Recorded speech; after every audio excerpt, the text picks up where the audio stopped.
Bonjour à tous, vous ne l'aviez pas encore vu, cette pelouse du Grand Parquet, la faute à une météo capricieuse, car même si après la pluie vient le beau temps, eh bien la pluie revient et de plus belle. Nous allons parler de ce programme qui a dû être bouleversé avec mon invité Yves Chauvin, président de la Société hippique française. Et puis nous ferons un point sur les résultats du championnat des 6 ans avant de déguster un peu de chocolat. La quotidienne, c'est parti!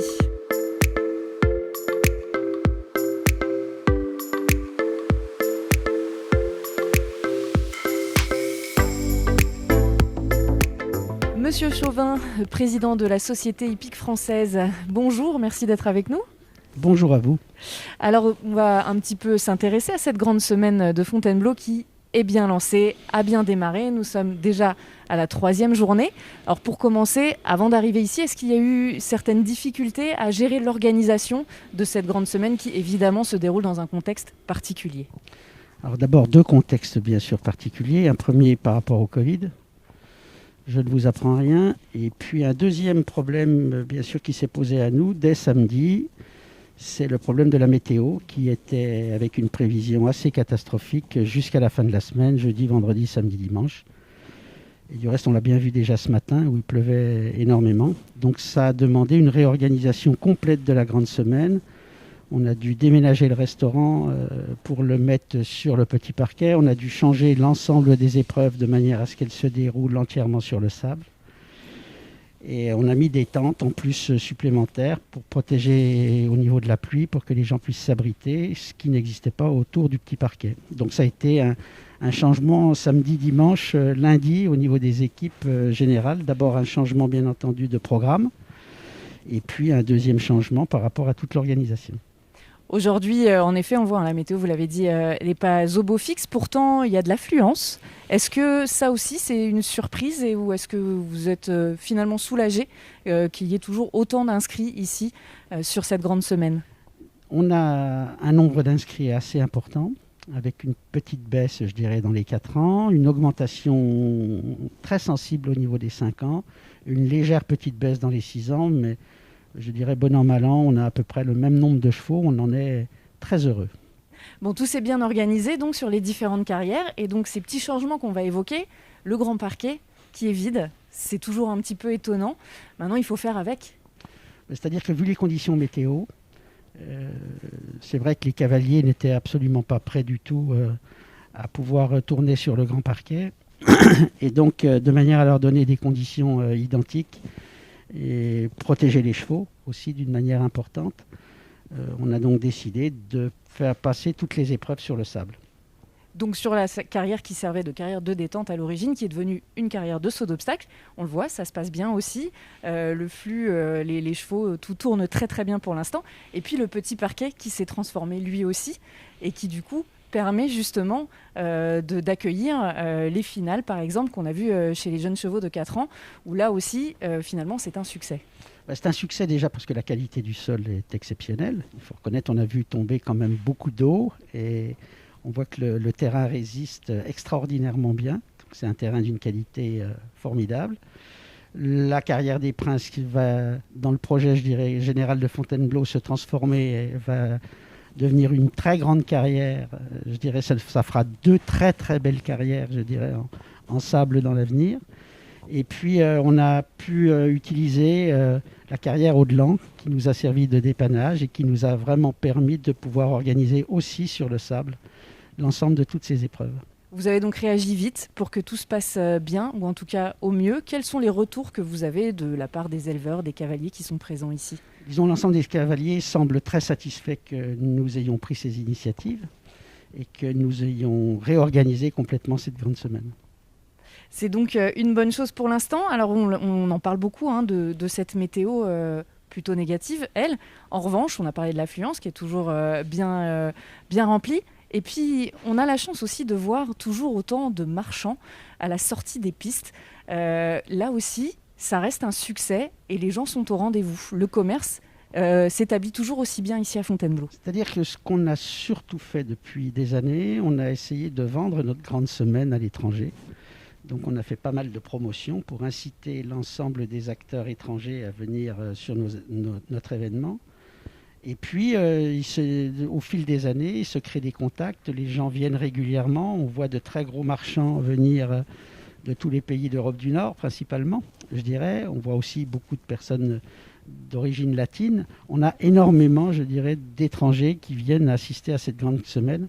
En plus, avec le Covid, dans leur pays, très souvent, ils n'avaient pas eu la possibilité d'organiser ces épreuves de jeunes chevaux comme on l'a fait nous en France, qui est quand même quelque chose d'assez extraordinaire pour notre filière.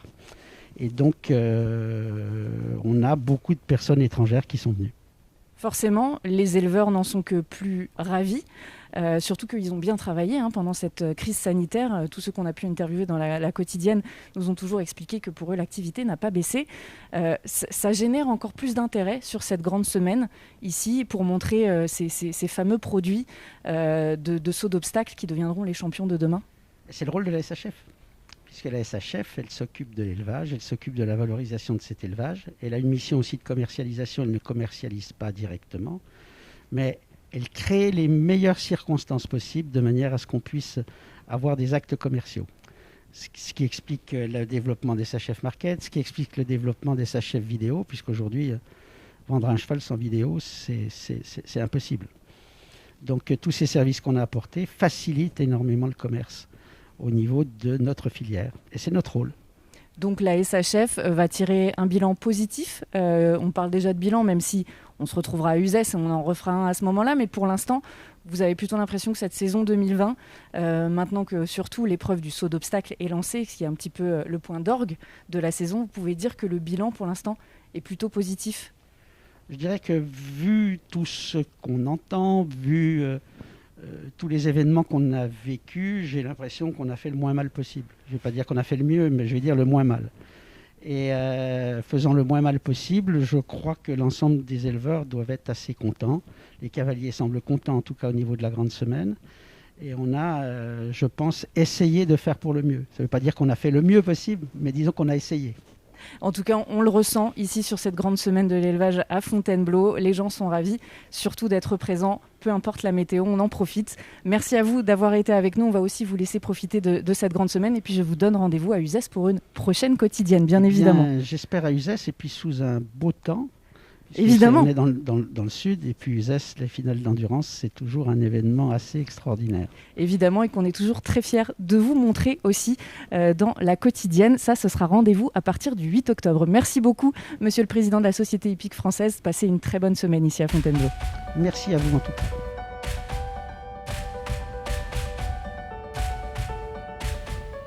C'est sur le petit parquet que se jouait la deuxième manche qualificative des jeunes chevaux de 6 ans.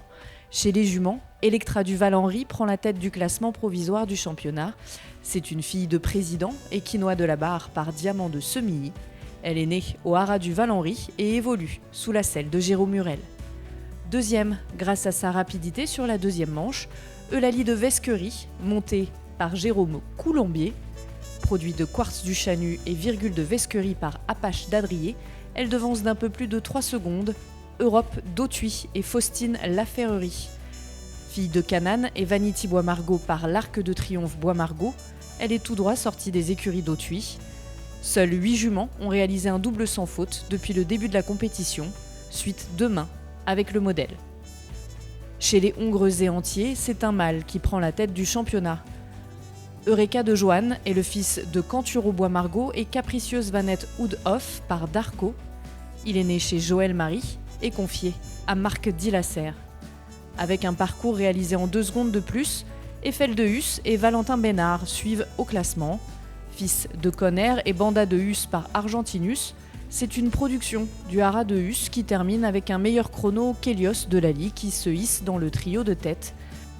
Hongre, produit d'Air Jordan et Sanga du Findez par Mr Blue, né chez Jean-Yves Herman, son propriétaire. Il évolue sous la selle d'Antoine Herman. Tous ont à cœur de se qualifier pour la finale de samedi afin de remporter le titre bien évidemment et de se voir remettre un coffret de chocolat Cavaletti fabriqué par Sophie Basselier que nous avons rencontré.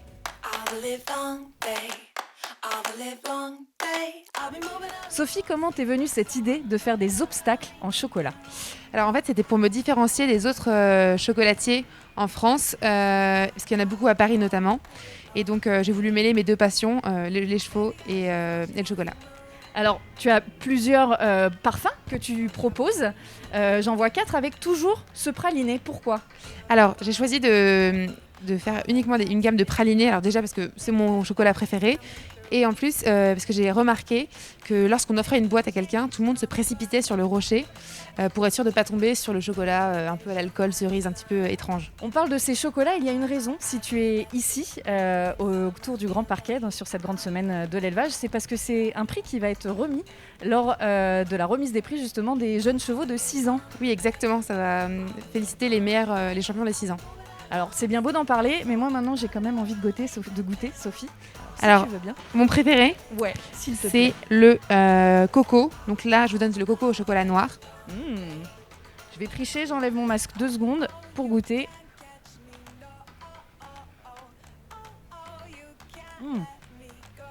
Oh, le coco est très léger.